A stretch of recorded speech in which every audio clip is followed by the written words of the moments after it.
नमस्कार। आज हम बात करने वाले हैं एक बहुत ही दिलचस्प, थोड़ा व्यंग्यात्मक हिंदी नाटक के बारे में। ये कहानी ना एक बड़ा गहरा सवाल खड़ा करती है कि आखिर हमारी जिंदगी में मौत का रोल क्या है।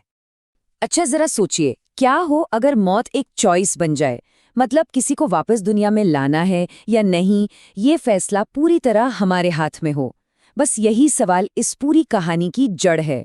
तो चलिए इस कहानी में थोड़ा और अंदर चलते हैं। मिलते हैं हमारे हीरो डॉक्टर कौशिक से। डॉक्टर कौशिक एक ब्रिलियंट साइंटिस्ट है जो अपनी लैब में बस दुनिया बदलने वाले हैं। और फिर एक दिन उनकी लैब में एक चमत्कार हो जाता है।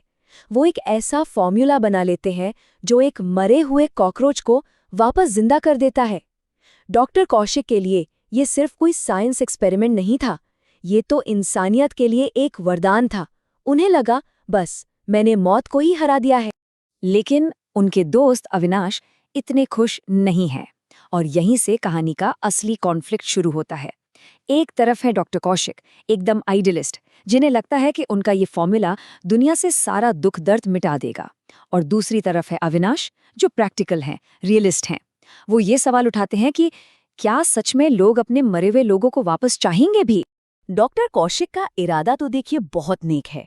उनका प्लान ये है कि वो अखबारों में छपे शोक संदेश पढ़ेंगे, दुखी परिवारों को ढूंढेंगे और उन्हें अपना ये चमत्कारी फॉर्मूला बिल्कुल मुफ्त में देंगे, ताकि उनका दुख हमेशा के लिए खत्म हो जाए।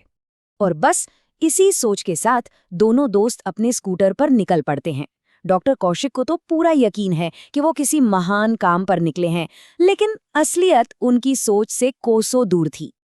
अब कहानी का वो हिस्सा आता है जहां डॉक्टर कौशिक का ये मिशन एक बहुत ही अनएक्सपेक्टेड और मज़ेदार मोड़ लेता है। वो 4 अलग-अलग दुखी परिवारों से मिलते हैं और हर मुलाकात उनके आइडियलिज्म पर एक नया सवाल खड़ा करती है। तो उनका पहला स्टॉप है भावना नगर। यहाँ एक घर में एक बुजुर्ग पिता की मौत का मातम मनाया जा रहा है। घर पूरा मेहमानों से भरा पड़ा है। माहौल एकदम गम का है। बेटे दहाड़े मारकर रो रहे हैं, अपने पिता की तारीफों के पुल बांध रहे हैं। मतलब ऐसा दिखा रहे हैं कि उनके बिना तो अब जी नहीं पाएंगे। डॉक्टर कौशिक को लगता है, हाँ, यही है वो परिवार, इन्हें मेरी सबसे ज्यादा जरूरत है। मगर जैसे ही डॉक्टर कौशिक अपनी फॉर्मूला के बारे में बताते हैं ना, सारी कहानी पलट जाती है। असली वजह सामने आने लगती है। बेटों को अपने पिता के वापस आने की खुशी से ज्यादा इस बात की फिक्र है कि अरे, वसीयत का क्या होगा। विदेश से जो भाई आ रहे हैं उनके टिकट तो वेस्ट हो जाएंगे और अंतिम संस्कार पर जो पैसा खर्च हो गया वो तो डूब जाएगा। हद तो ये है कि उनके कमरे को किराए पर देने की बात भी हो चुकी है। मतलब दुख के पीछे का हिसाब किताब एकदम साफ था।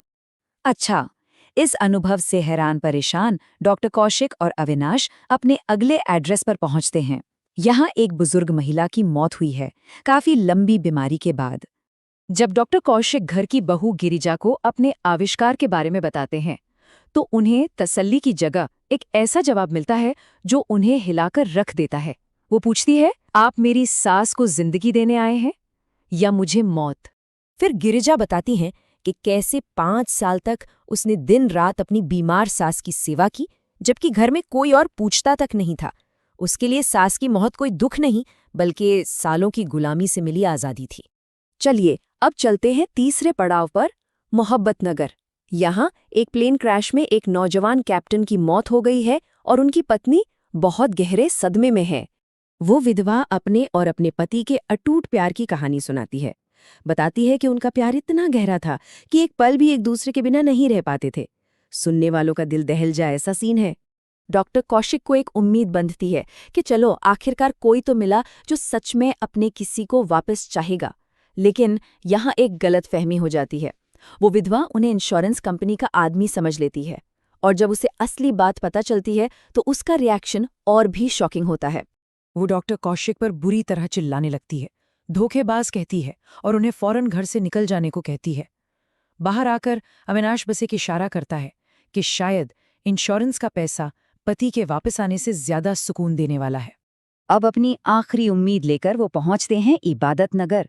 यहाँ एक नौजवान अपनी खूबसूरत बीवी कम्मो की मौत पर बड़े ड्रामेटिक अंदाज में रो पीट रहा है।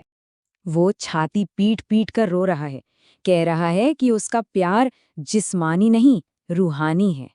देखने में तो यही लगता है कि उसका दुख वाकई बहुत गहरा है। लेकिन कहानी का सबसे बड़ा, सबसे मजेदार ट्विस्ट यहीं आता है। जब वो पति रोते रोते अपना चेहरा छिपाने के लिए अखबार उठाता है तो डॉक्टर कौशिक की नजर पड़ती है कि अखबार का मैट्रिमोनियल वाला पेज खुला है और उस पर लाल स्याही से कई विज्ञापनों पर गोले लगे हुए। मतलब एक तरफ दुख का नाटक और दूसरी तरफ अपनी अगली जिंदगी की पूरी तैयारी। इस आखिरी अनुभव के बाद तो डॉक्टर कौशिक पूरी तरह से टूट जाते हैं। उन्हें अपने इस नाकाम मिशन का असली सबक अब समझ में आ गया था। वो बस चुपचाप अपनी हार मान लेते हैं। उनका वो आदर्शवादी सपना अब मर चुका था। ये सिर्फ एक साइंटिस्ट की हार नहीं थी, ये एक बड़े आइडिया की टूटने का पल था। और तब अविनाश इस कहानी की सबसे पावरफुल लाइन बोलता है। वो कहता है, मौत जालिम है मगर जिंदगी के कायदे उससे भी ज्यादा जालिम है।